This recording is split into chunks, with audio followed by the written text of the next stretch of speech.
Ben Biddick. Welcome to the show. How are you today? Hey, I'm very well. Thank you so much for having me here. I'm excited to be on Simply Fit and look forward to the conversation we're about to have.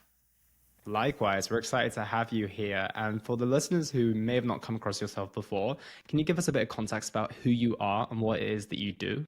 Sure, I'm going to keep it very simple. Basically, I'm somebody who wants to help relieve suffering, empower people to be the very best of who they are as they navigate the challenges that come with living.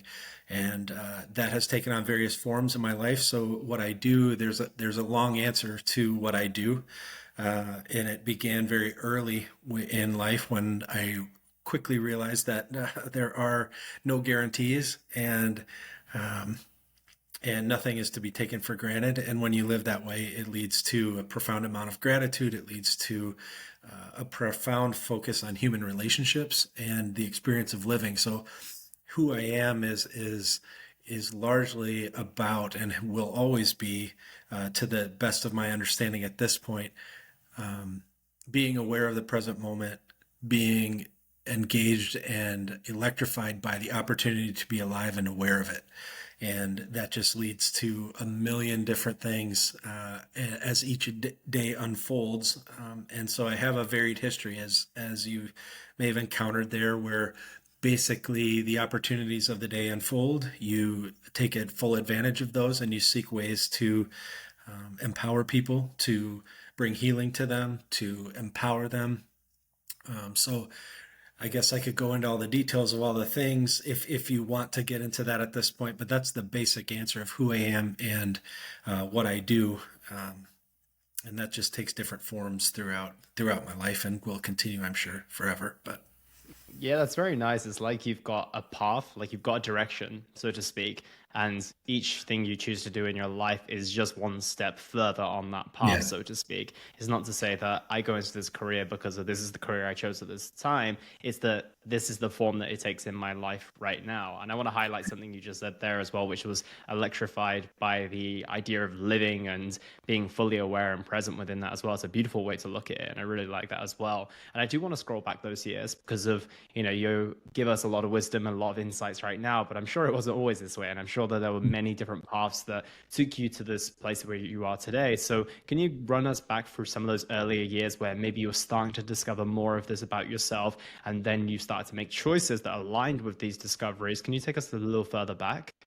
sure. Yeah. When I was young, and always pretty much, I've been interested in everything. Everything is Mm. interesting to me. I want to understand it. So it made it very difficult, like you were saying, as far as picking a career path, because when you're taking in so many things and wanting to experience so many things, it's not very easy to find something that incorporates everything. So I had to kind of make peace with, I'm going to take it a day at a time and I'm going to make the most of each moment, and then hopefully the kaleidoscope of living that I engage in from the point of first being alive until the transition of whatever death is, that once at that point of looking back, hopefully I have fulfilled potential. Hopefully I've honored the gift of life. Hopefully I have positively impacted the people that I've encountered along that journey. So yes, it was difficult to say, well, I want to be this or I want to be that. Um, so in order to before as I was trying to figure all of those things out and asking those questions and wrestling with, what path forward do I take, it was largely then a decision. Well, if I don't know for myself, the best thing I could do at this point then is to serve others until it becomes clear to me. So I can't do Mm. wrong by helping other people along the way. And as I do that, maybe I'll discover or gain the self awareness or gain the world awareness or other awareness to help me really understand what I could give that's meaningful and in what form that takes.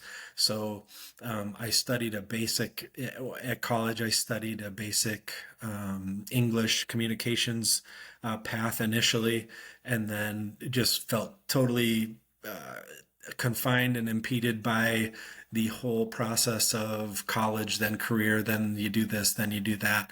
And Mm. also during those processes, of growing up, I had grandparents that were living with us who were dealing with severe health challenges. and that really teaches a young person Yeah. the awareness of this is not forever, and seeing different things that maybe a young person maybe doesn't need to see in that degree, I guess. But Yeah. to understand the frightening things that can happen in the world, but at the same time, um, you grow to understand that you need to make it count. That these times that you have, it's not to be understood as something that will remain that way forever. And so the fact of impermanence, settles in. And at first, it can be extremely disconcerting and troubling. However, it can also then become very empowering because you're savoring the good. You're comforted by the fact that the pain or the challenges that happen are not forever. So you know that.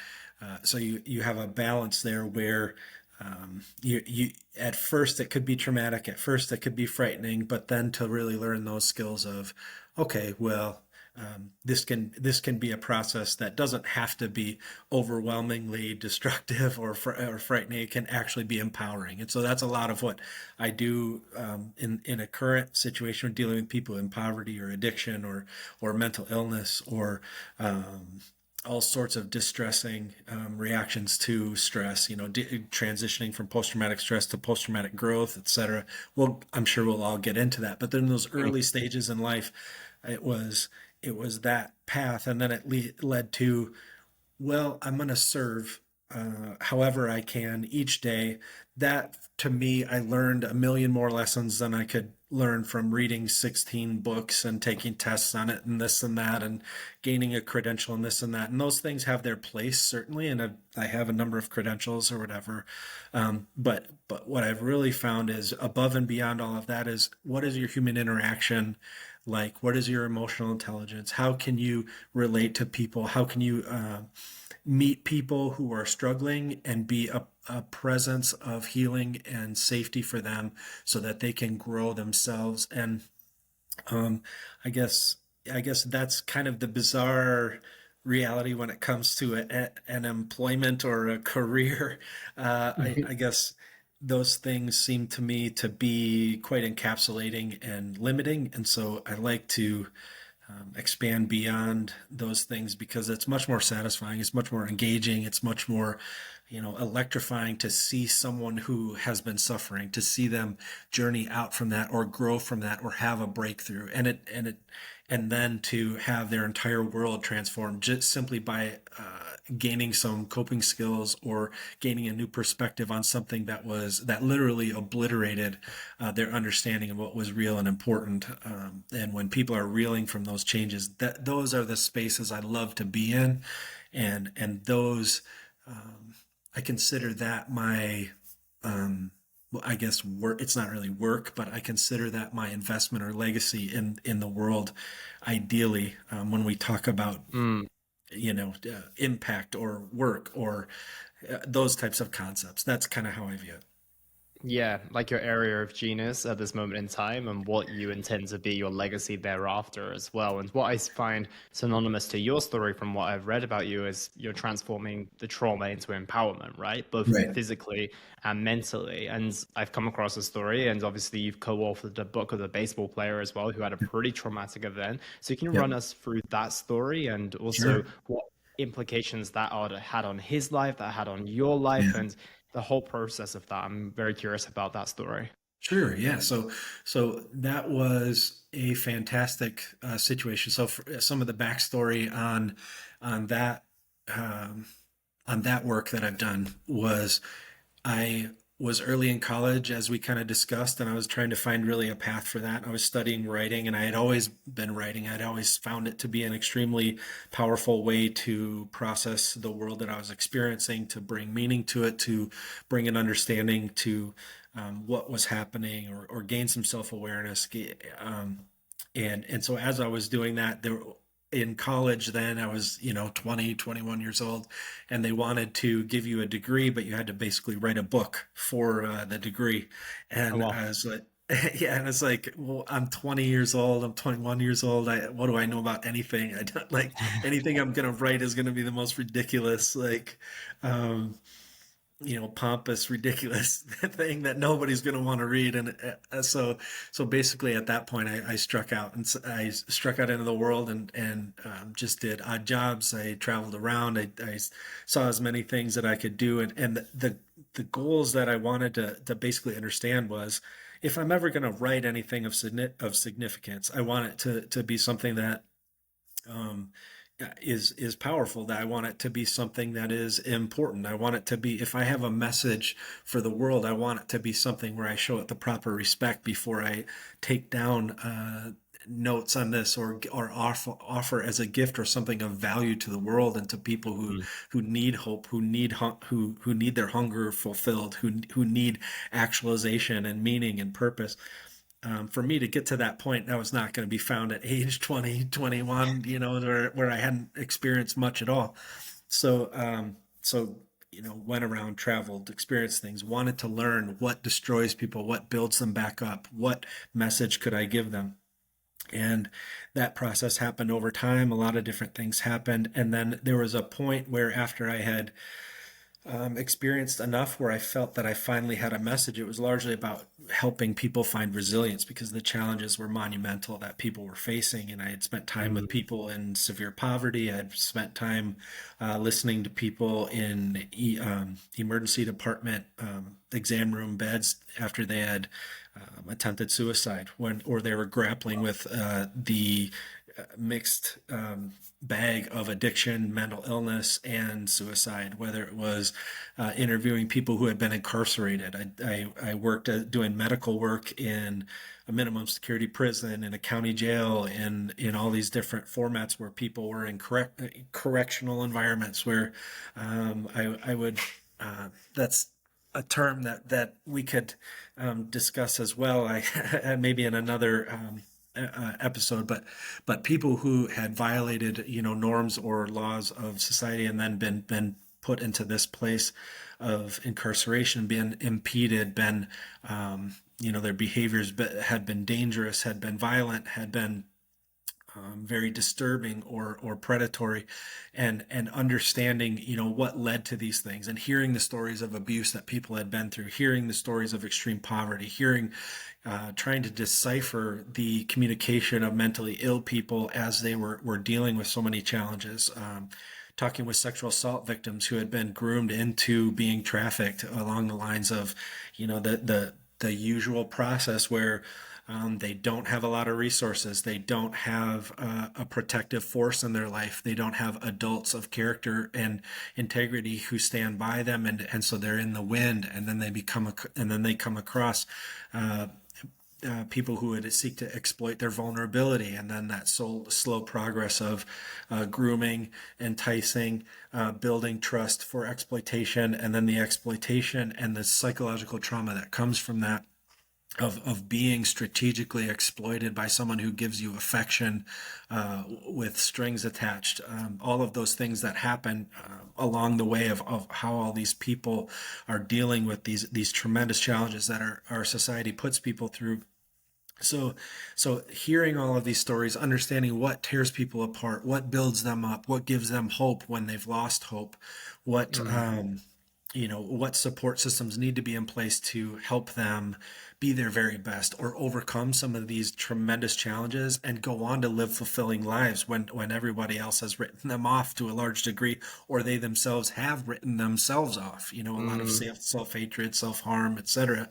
When all the messages that you've had since you were a child is that you're not good enough, you're not worth anything, you will never be anything. If those are the messages that you encapsulate, that you internalize, it's very difficult then to shake ourselves out of those experiences and then get into a place where you can actually even conceive of the fact that you have value. It's these types of things that was trying to develop my awareness with, and was trying to understand how injuries happen. I served a tour after the 9/11 terrorist attacks. I served a tour as a combat medic, and trying to understand what's happening, and as the war on terror was happening, trying to understand how we can create a safer world.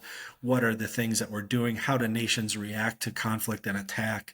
How do we what is this thing called war, and why do we do it, and what does it create in people, and learning those lessons, and experiencing how that feels for a young man or woman to then be trained in a way of, well, taught, like, you need to be able to kill the enemy, you need to be able to be self-reliant, you need to do these things because why, and the reasons that society says that we need to do these things, and then the impacts of what that causes in people who experience that, and then often those who either go into a combat environment and experience those things, or whether it is people who just get all that training and then never go to have it tested in that environment or in that arena, and then the uniqueness of that, what that leads to when you have somebody who's drank the Kool-Aid basically, and then Mm-hmm. never uses it in those environments, but takes on a clear perspective of the world being a certain way. So there's a lot of things that all happen there, and it's alarming. The suicide rate, obviously, that follows in a veteran community or people or first responder community. More first responders kill themselves than die in line of duty deaths, Wow. and all of these, and the mental health treatment, which is largely focused on just drink your pain away, self medicate, and don't let it become a problem. Obviously, these are extremely dysfunctional systems. These are extremely Mm-hmm. dysfunctional realities where, as you know from the Simply Fit podcast, all your work to help create healthy people, these are not ways that we create healthy people. These are not ways that Precisely. we create healthy societies. And certainly, every nation has the right to defend themselves, but at the same time, there needs to be much more conflict resolution. There needs to be much more focus on human health. The entire gamut of what a human being is and what a society is, and we need to do better. Obviously, with the way things are going, and what we read in the news each day, it's exciting to have the internet in place where people's voices are heard from every aspect, and we can't just easily categorize someone as saying they're the bad people or they're the enemy, because no human being is completely good or completely bad.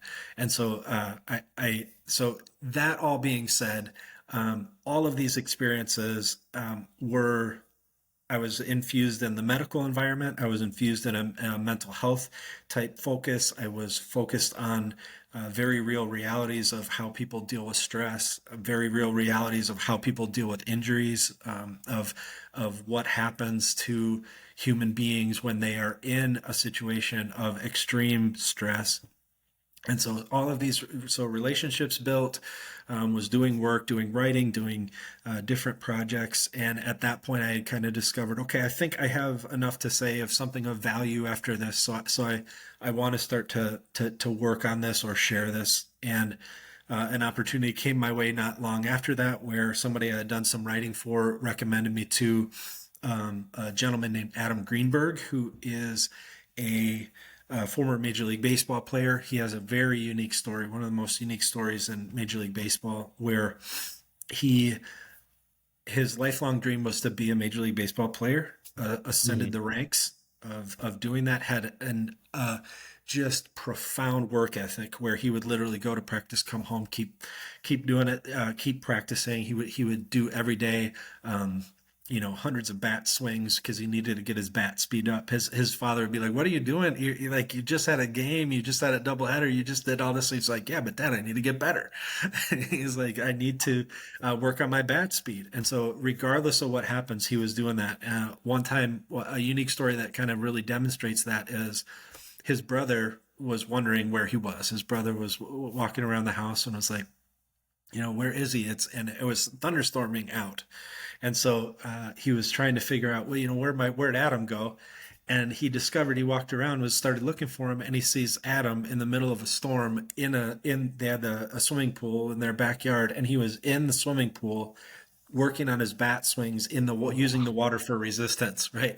So he's doing these bat swings in the water in a rainstorm, dangerous from the lightning, but at the same time, it shows his tenacity, his Gives you the complete, perspective. Yeah. yeah, absolute commitment to honing his craft, to being excellent, to pursuing that dream, and having no excuses. And so that's what he did. And he ascended the ranks, had a few injuries along the way, per, with his perseverance and with his drive and with his work ethic, always battling back. And he finally he was finally told, you're going to the bigs. You and a friend of his was going up. They were going up to the bigs, the major leagues, together, which was unique because usually that's a solo happening. But the two of them Hmm. got sent up to the bigs, and Adam then was in the dugout. Dusty Baker was the manager of the Chicago Cubs at the time, and they needed a spark. And so he called up Adam to pinch hit. And so Adam, Roger that, hops out of the dugout and heads up for his first major league plate appearance, right? The pinnacle of everything he'd worked for his entire life up to that point. He had ascended the heights. I think there's only, I haven't done the stats on this for a little while, but there's something like 19,000 people in the entire history of the world who have played Major League Baseball, and now he was one of them. Mm.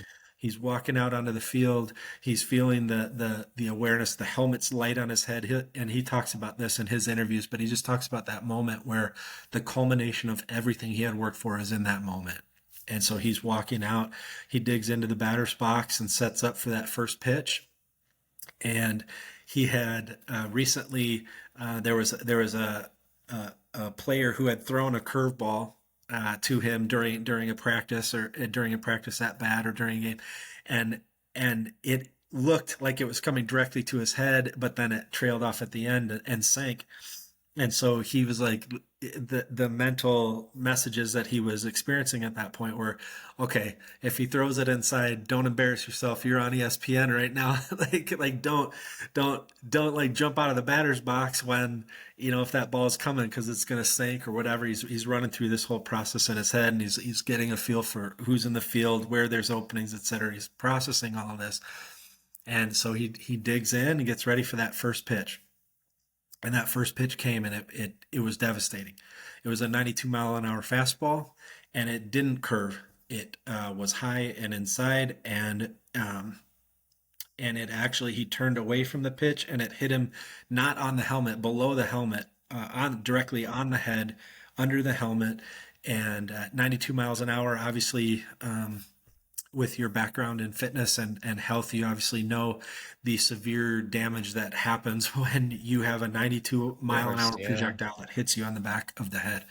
And so what had happened inside there is those intricate bones inside of the ear that deal with our balance had been, there was different things, that various crystals in place that are very minute and specific and delicate. Those things were damaged.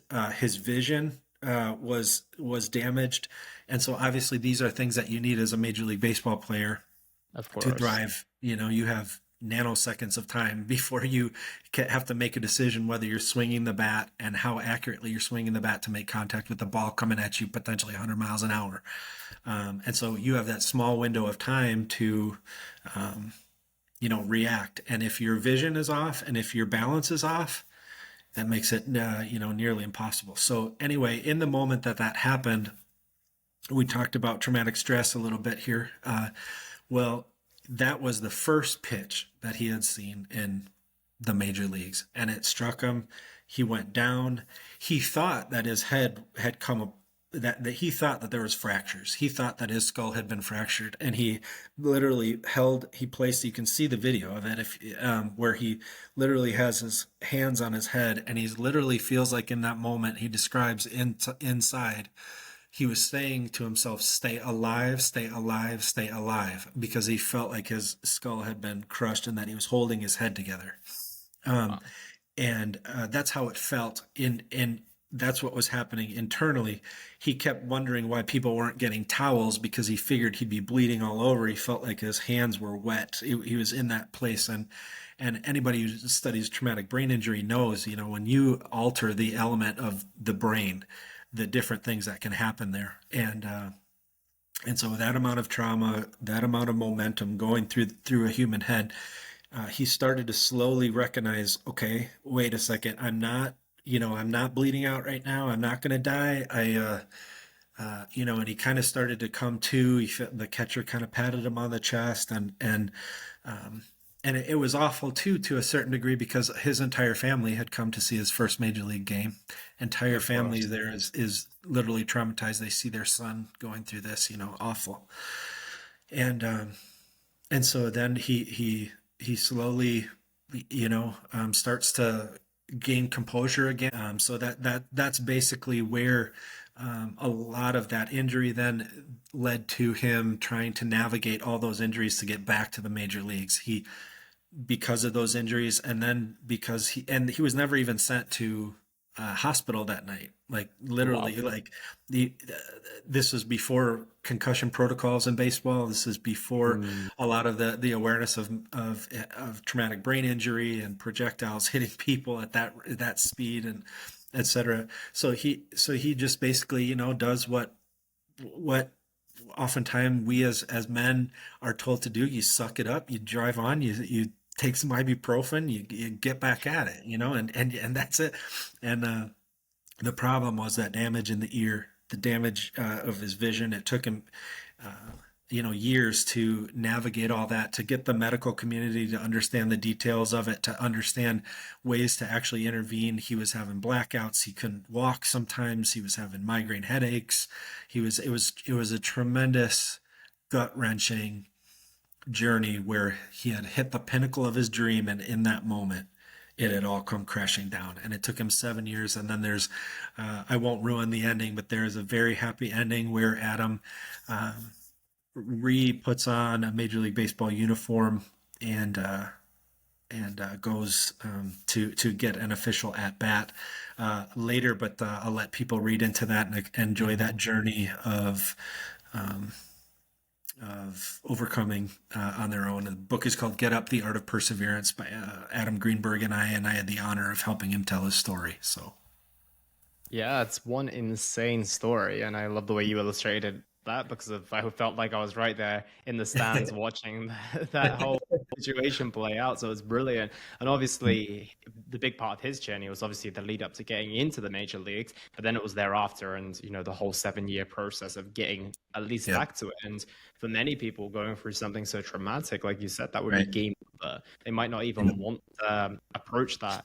And I'm yeah, curious, based on all of the experience you gathered within that process, and I love the way that you're like, well, I don't have any stories to tell right now. I'm in my early 20s. I don't really have a huge amount of offering to the world just yet. And then you throw yourself like head first into just about every single kind of traumatic situation that any person can go through. And I'm curious about some of the similarities that you might have seen come up. When you mentioned that you're speaking to people who have just had, surgery and just come off the back of being in a medical bed, those people who have been in trafficking for all their life. And then another person like Adam, for example, who has just mhm, gone through something very, very traumatic. And I'm curious, you mentioned about how people might see hope as well and might see a path forward and how they navigate those things. Were there a various amount of similarities? Because they're all extremely different situations, but I'm wondering yeah, if there's one thing that maybe runs through the theme of all of those, yeah, when a lot of us would see that as, kind of game over in many ways, whether that be, your life will stop for those people who are contemplating suicide, all the way to people who have, suffered those traumatic injuries and don't look like they're ever getting back to anything like what they were living before. So can you go through right. that a little bit, maybe some of the similarities you're seeing within those people? Sure, absolutely. So the common ground here is we have an expectation, we have an identity in something. We put some esteem into a concept, and we invest ourselves heavily in it. And then when something happens where we're no longer able to do that, then we're confronted with something at that point, right? A lot of people, a lot of men will put their identity in their job, right? Or Mm. they'll say, I am this, and they'll get social reward for it. They'll have people in the community will say, thank you, that's so honorable. Like whatever it is, whether you're a fireman and you do an act of heroism to, save someone's life, whether it's you make a ton of money for your clients, whether you're a financial guru who constantly shows up well for your clients and makes them money, whether it's Hmm. whether you're doing fitness and you help someone you help them be at the height of their fitness level. And then I'm sure you've seen this, right? Those times when someone gets diagnosed with cancer and they can't do what they used to be able to do, or they used to have a fitness level that they invested so much time and effort into being, and then for whatever reason there's a change or an injury or whatever it is that rocks that self identity that says, I am this, and this is what makes me meaningful Yeah. or valuable, or and we get this, our spouses view us a certain way, and the society views us as a certain way, our children view us as a certain way, we view ourselves in a certain way. If Uh-huh. we put all of our value in the fact that I'm a, and you get it. So for instance, you have, the pinnacle of athletic performance where you have, a major league football player, or right, the National Football League, NFL football player. They're making catches. The world is at their fingertips. Everybody's saying you're wonderful and you're performing at a high level. You're making millions of dollars. Anywhere you go, people want your autograph. A cell phone's out videotaping you just eating or Yeah. walking. Everything you do is in the papers, and every time you screw up, everybody's on you about it. But it's this intense amount of focus on you, and people can get easily lost in that of saying, I because what happens when you can't sustain that amount of performance because your body is no longer 21 and Hmm. or whatever. These careers are oftentimes very, they can be very brief. Let's say Yeah. we see it all the time. All of a sudden somebody takes a hit and it rocks them. They have traumatic brain injury, or they break their leg, or they have a horrific fracture, or their body just takes the brunt of that, and they can no longer perform at that level. And then, if we have placed our identity in that, if we say, I am a football player, then that is basically you're confronting the loss of an honorable you, the Yes. loss of a loved you, the loss of people who adore you. What happens then when nobody wants your autograph? They don't recognize you at the grocery store. They don't, nobody's offering you millions of dollars, and you got to pay the Hmm. bills, and and maybe you blew it on all these, cars and mansions and this and that. And now you're thinking, and now your spouse is looking at you like you're not what you once were. Do I want to stay with you? Like and all your most like deep friends, you realize maybe aren't there for you, but maybe they were there for all the things and the pomp that goes with being in that position. So, but this can happen. I mean, that's an exorbitant. Very few people have that experience. But Yeah. if we bring it down to people's everyday experience where they are known, whether if they're a nurse and they work in an ER and they have that reputation of, when I need something, that nurse was there for me, or listened, has bedside manner, cares about what's happening, talked with my family members, helped us through these events, was there every step of the way. Or another example is oncology nurses are amazing, right? So nurses who help people as they're dealing with chemotherapy, radiation, for a cancer diagnosis, they're there for you throughout the journey. And they're the ones, theirs is the bright face that they see when they're nauseous and dealing with the chemotherapy and the exhaustion. And they're in that grueling treatment phase, and it's the nurse who's there at their bedside. So what happens then when, for whatever reason, you're not able to do that anymore? Well, you don't have that satisfying experience of, I'm doing meaningful work here. I am impacting others. I am having that response from patients who are vulnerable, who are saying thank you and are grateful for my presence in their life. So when those things come to an end, no matter what degree that is, we have a decision to make at that time. Will we what will we do with that? We're no longer Hmm. that, or we can no longer be that to a certain degree. And so is that something, a lot of times people will say, well, I'm nothing. If I can't do that, then I'm nothing. And Yeah. then we get into self-pity, we get into all these things of the world is unfair, all of those things that people go through in a grief process, and everybody grieves differently, right?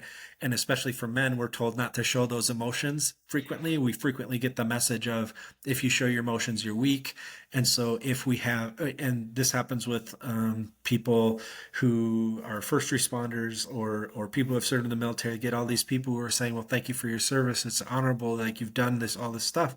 Well, what happens when you can no longer do that anymore and you've been taught to solve problems with violence and firearms are available and you've been told to self-medicate all of your mental stress and all your depression, anxiety, frustration, anger, it's all the self-sacrifice that you have sacrificed and sacrificed and sacrificed to the point where you don't even know how to care for yourself in a healthy way other Hmm. than drinking alcohol to get release or to make yourself feel better.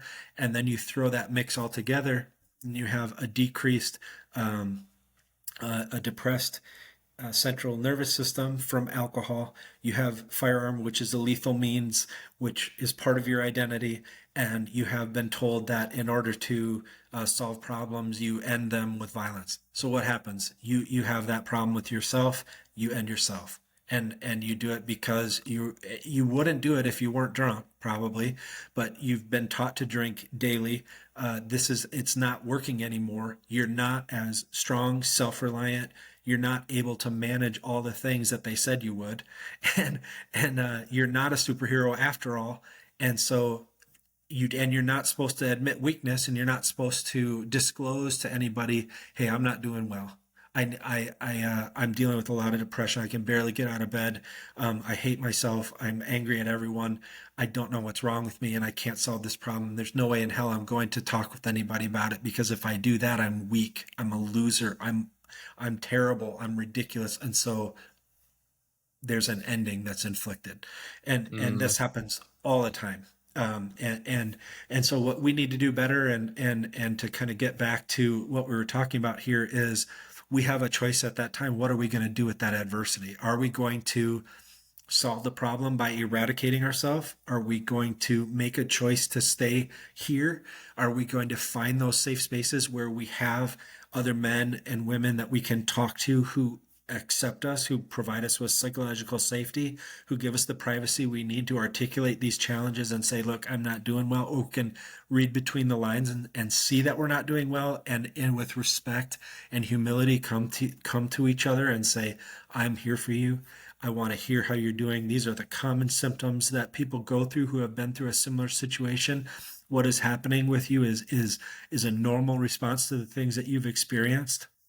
And I'm gonna be present and consistent with you throughout this process as you heal and grow and overcome all of these challenges. And then things awaken inside for people where all of those traumatic stressors, where we've experienced that ego death, right? Whether it's we can't play Yeah. sports anymore, we can't make as much money for our clients anymore because we have some issue come up, we can't be the job that we chose.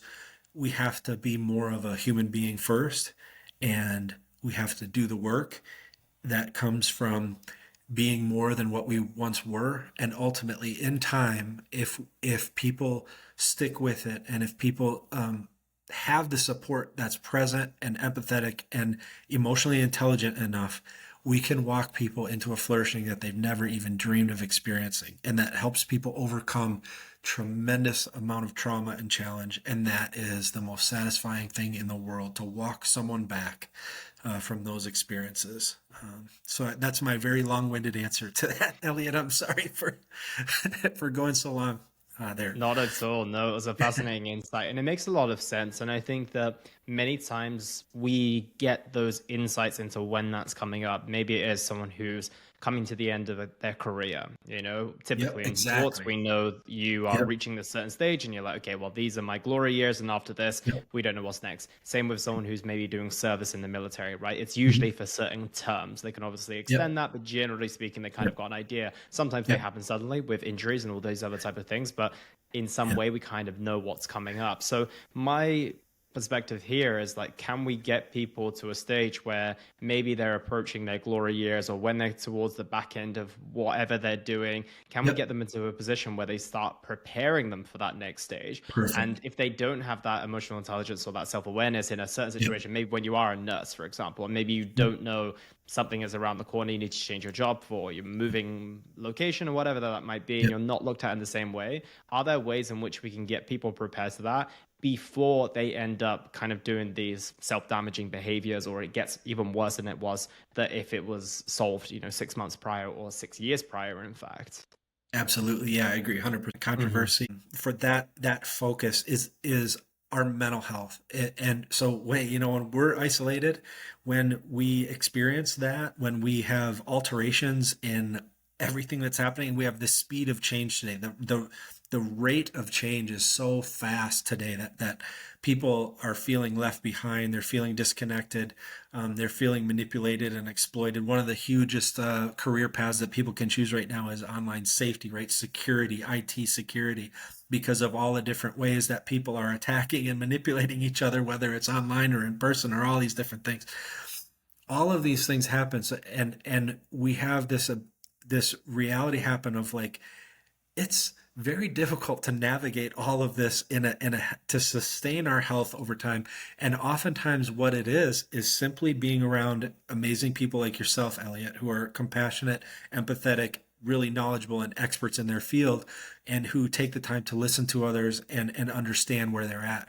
And so those simple communication methods, being present, have like one of the biggest studies that people on wellness that has ever happened. I'm sure you're familiar with it, but it's basically come to the assessment that people who have human interaction, who have connection over time, are the ones who experience longevity and the best health. And so whether it's even just a gentleman who's older going to the store and having a little bit of chit chat with the person checking them out at the grocery store, whether it's those groups of older people who, whatever they do, play cards or connect at their place of faith, or just sit at the gas station having a coffee together each morning, like whatever it is. That human connection is the beginning of longevity and health. And so isolation, we've learned from the pandemic, people at a degree where people largely have viewed mental health as this thing that's a moral failure. If you have mental illness, it's a moral failure. You're not tough enough. You're not, whatever it is, all those messages that have been sent in the past. Uh, People are fully realizing, look, this is no joke. We need to deal with it.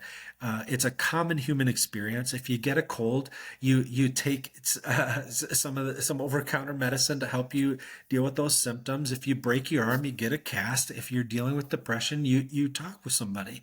And you find a safe place to do that. And more people are experiencing the benefits of this. They're enjoying life a lot more because they're being honest and open and vulnerable in safe places where they can receive supportive contact, and they grow as a result of that. And they figure out that they are much more, they're having experiences where they're fully themselves. So instead of that stuffing down, I'm just going to stuff down all of my emotions and then comfort eat or drink Hmm. alcohol or self-medicate in some way with whatever pleasure you want to fill that space with. Or we could just deal with the problem and recognize that we're all dealing with it, and that we can just be honest about it, and we can grow from it, and we're all healthier for it. Those are the things that I'm excited about. Like you're saying, is we need to be aware of this. And another one is old age. Is we have this in the baby boomer population, and where our elders are living longer than they ever have, and we have so many technological options for in medicine to help people live longer, but as a result of that, people are experiencing more dementia. People are experiencing different forms of dementia and are having health problems that are just different in nature than what they were in the past.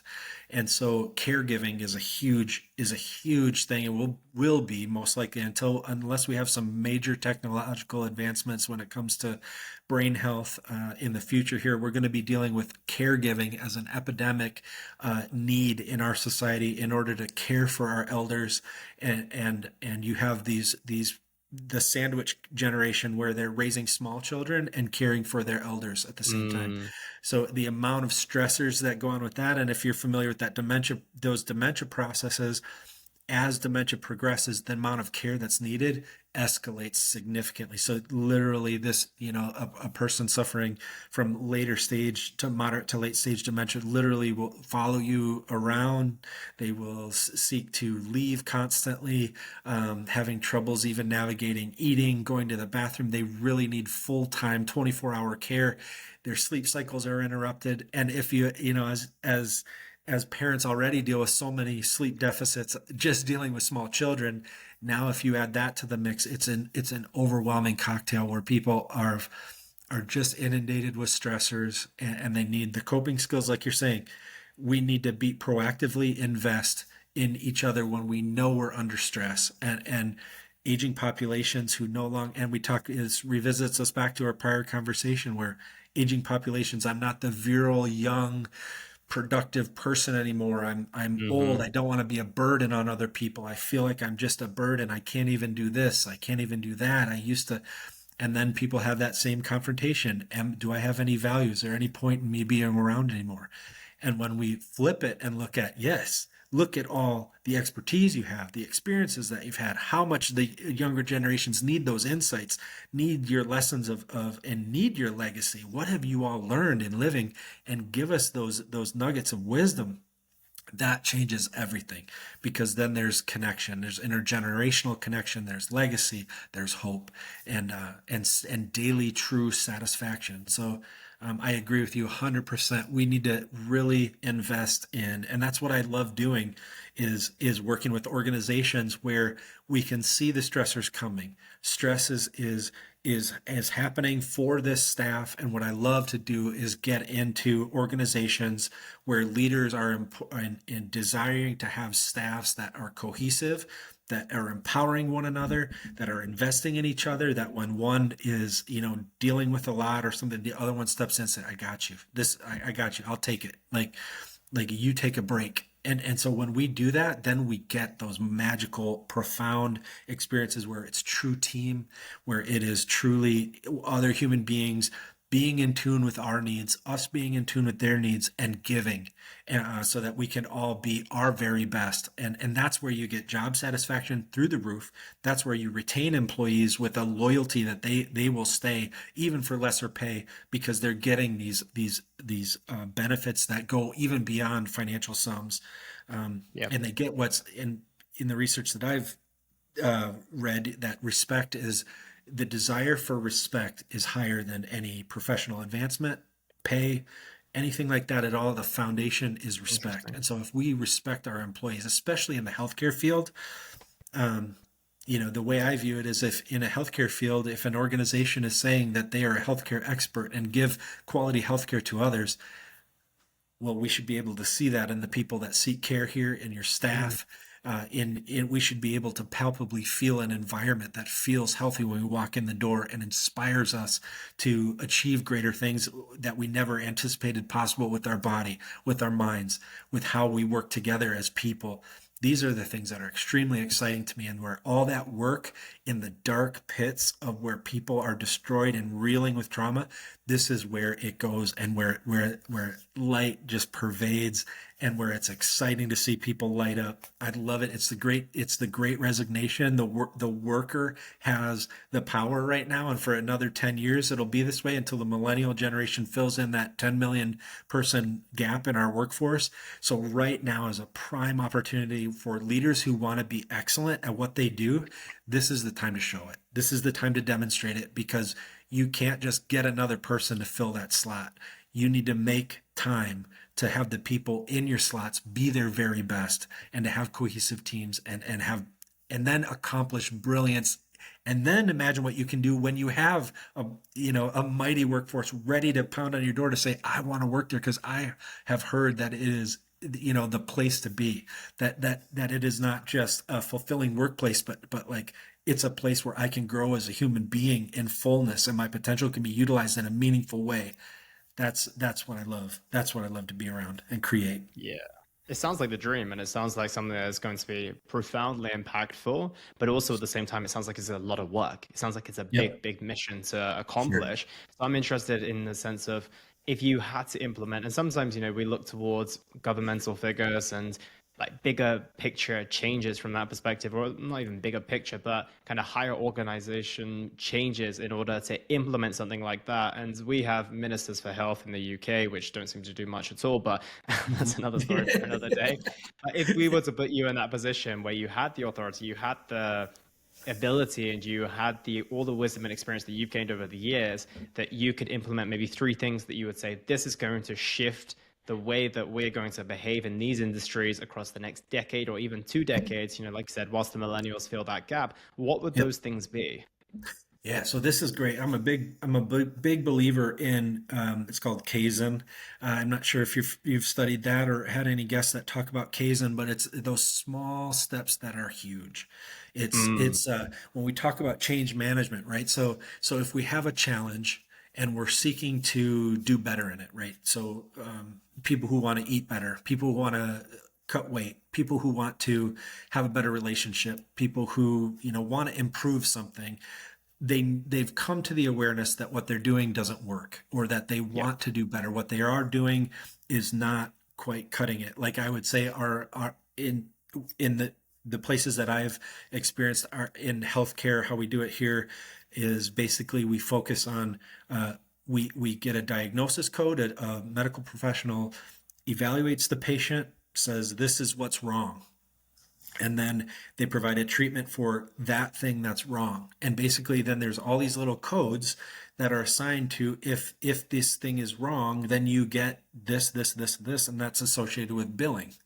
So basically what we have is when you have an ailment or a dis-ease, something that's bothering you, or that is a medical ailment or an injury, and you walk in, we're viewing it so then immediately we focus on what's wrong and how to fix it. And then medical staff are encouraged then to do all of these interventions that will qualify for this code. And then all the billing then piles money on this thing. But what it's done, it has thrown our system so out of whack, because it's all these healthcare companies are making a ton of money on finding out what's wrong, and then plugging all these things. And if the nurse says this, then we can bill for this. And if this, and if you ask in this way, and so what it Mm, is it becomes this money grab for that's making profit off of illness. So what does that do? Well, it doesn't really lead to the goal of, shouldn't the goal be a person who's fulfilled in the seven levels of awareness, or the seven dimensions of wellness? Like, are they financially doing well? Are they intellectually inspired with concepts that their mind is using? Is their body working to its optimum potential? Are they feeling spiritually fulfilled, doing things with meaning and purpose? Are they, all these different things? If mm, somebody walked in the door of a medical profession, of a medical clinic, and these were the first questions we asked, instead of what's your insurance, because mm, that determines, like, okay, so are you going to get government aid, and who's covered by that, and this insurance company covers this and this one doesn't, and the insurance company dictates what's paid for and what's not, and who the treatment is. And obviously we see things that are tremendously wrong with this picture, right? of And course. it's totally off the mark of anything that makes any rational sense when it comes to health. But anyway, we'll get there. I'm focused on right now, to really make this practical, is Kaizen, is doing small steps that are achievable, one day at a time. Like we talked earlier, it's about what can I do today that will impact tomorrow, that will impact my day today, and that I can draw lessons from the past and helping empower me today to create a spectacular interaction right now, so that will lead to a flourishing future, right? So all of those things, we look at it, it's a change management option where we see a challenge, and any amount of change causes fear in people, right? I'm used to this. you want to add a new electronic health record? You want to make me do this? You want to now I got to do this on top of everything else that I do? Here's my chain. And so all of a sudden all the fear, the negativity bias comes into play where our minds are geared to protect us by looking at what's negative as potential threats that would get in the way of our thriving, that would get in the way of our survival. And so our brain is like, whoa, whoa, whoa, whoa, whoa, you're trying to do all this. And so what we need to do to create real change is to not frighten people. So little Hmm. things, like um, for instance, for a fitness, so they want to deal with portion control, right? They know they need to decrease their calories. They're eating way too many calories throughout the day, but they don't like. They're overwhelmed by the fact that okay, now I gotta do meal prep. I gotta do this. Like it's got to be this Yeah. amount of calories, et cetera, et cetera. They're overwhelmed by that. So it's a smaller step of saying, okay, can you eat one less bite of the candy bar today? Just one. That's it. Can you just take one less bite of a candy bar and that's a win for the day. So be it. And that's not frightening, right? So the brain isn't like, the brain is like, Yeah. yeah, I can do that. That's nothing. Like, are you serious? And then they'd forget to stop. So then they stop doing that. Like, oh, I did that. Oh, okay. Yeah. Well, then a week from now, like I'm not going to take 2 bites. And then a week from now, I don't even need that candy bar. And then a week from now, it's like, okay. And then they start being excited, right? It's that the loss, Compounds. and Yeah. yeah, and we talked about the loss of that prior identity, right? That ego death Mm. that I used to, and so then it's like I was talking with a client here recently who was dealing with the loss of in a living arrangement, right? One of the most stressful things that people can do is in, is move, is move their residence. And so this client was moving from one residence to another. And initially it's a grief of that letting go of this was my home, this was my safe space. But then it becomes that excitement of, oh, look at what's happening here. And it's the same thing, those little steps, for portion control or whatever it is. I'm gonna not take one bite of a candy bar today. I'm gonna eat the rest of the candy bar, but I'm gonna say that one bite, I'm gonna throw it away. And then they forget to stop. And then it leads to, and those little things where your brain doesn't get triggered into fear, where your brain is like, oh yeah, what you sidestep that fear and then progress, and those little things then unfold into big things. And so those big goals, as far as um, so, Elliot, to answer your question, what am I doing today to create that big change where when people come to a medical clinic, there's beautiful fresh fruit there.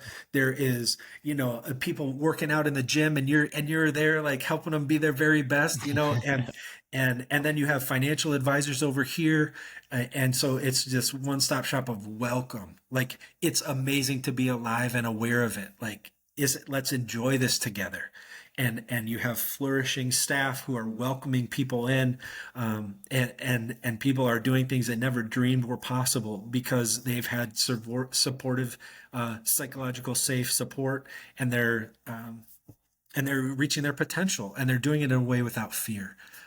So we get there by little interactions like this, by speaking it into reality, right? Nothing ever comes into reality unless it's imagined first.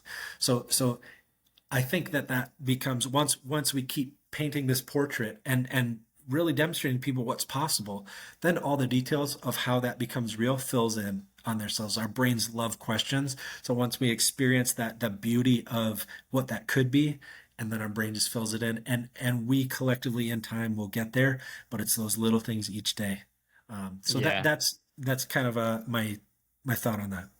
I love it. I think it's beautiful. I think, like you said, it's creating that picture of what's possible. It's having committed people behind it who want to make it possible. And then, like you said, once you've opened up that space for what could be, the details will fall into place. It's Yeah. not going to take us too long to work out. Maybe the harder thing is actually bringing the awareness and creating the picture. It's not Yeah. actually fulfilling what needs to be done in order for that picture to be a reality. So Right. I love that. And that wraps up our conversation very, very nicely, Ben. I've had a really good time talking with you. It's been really insightful and full of a lot of things to think about as well. So whilst we do wrap up, I do want to ask you a couple of final questions. And the first one, I think you've touched on this a lot, but I will ask you anyway, is what impact do you want to have on the world with the work that you do? Yeah, I want to reduce suffering. I want to empower people to have a human existence, to be fully able to be the human that they are without judgment, without shame, without guilt, and to be empowered to be their very best and to have support every step of the way to ensure that they are able to maximize their full experience of being alive and aware of it and to really enjoy each moment they get to experience that. I love it. And where is the best place for people to find you if they want to keep up with the work that you're doing? Sure. BenBiddick.com is my website. And you can also find me at humancapital.vip. And what I want to offer to Simply Fit listeners, anybody listening to this who's found this valuable or helpful, if you want some of what we've talked about here for your staff, if you want anything, please reach out to me at benbiddick.com. And anybody who reaches out to me on benbiddick.com and mentions Simply Fit podcast with this amazing host Elliot, I'll give you a free content that I created called Navigating Information Overload. It's about empowering employee wellness in the digital age to help people who are dealing with the overwhelm from all the onslaught of information.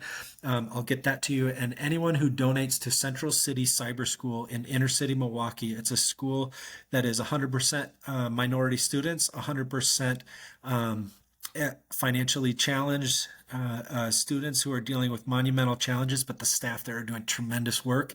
Anyone who donates any amount of money to Cyber City, Central City Cyber School in Milwaukee, I'll give a copy of this as well, Navigating Information Overload, for free. They're doing great work there, and I'd appreciate anybody who wants to go check out that site and support the amazing work of those teachers there. Amazing. We'll make sure that those links are in the show notes below. But Ben, thank you so much for your time today. I truly appreciate it. Elliot, thank you. Be blessed. I appreciate the opportunity to come on your amazing platform and share. You're a great human being and appreciate all the work that you do to make this show a reality.